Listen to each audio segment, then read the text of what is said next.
Trust is at the centre of running a large corporation, especially if you're in the service industry. You lose your trust with your customers. In many ways, you lose your right to serve them. And there's many different aspects to that. Easy to lose and very hard to win trust with customers. The way I believe it works, though, is it's a two-way contract.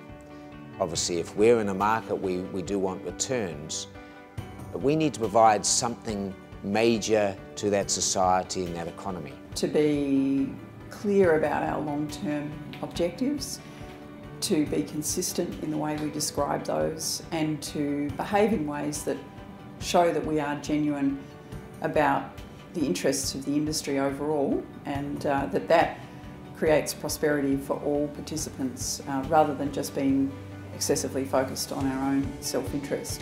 Clarity of analysis and disclosure and representation of what you're in business to do and how you do it is hugely important to restoring trust, and having validation of that statement is equally important.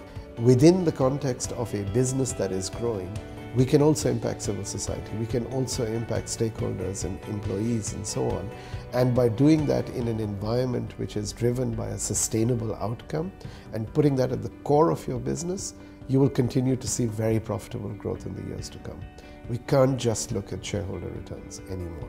Beyond that, I think trust also includes the business practices that you follow vis-a-vis your customers. How do you conduct your business on a daily basis? What role do you play as a good corporate citizen, as a good employer? What maintains trust is the ability to do what the general population expects or demands of public institutions. As a telco, we are in a very privileged position because we hold a lot of information that's going about what's happening every day on an individual or in a business.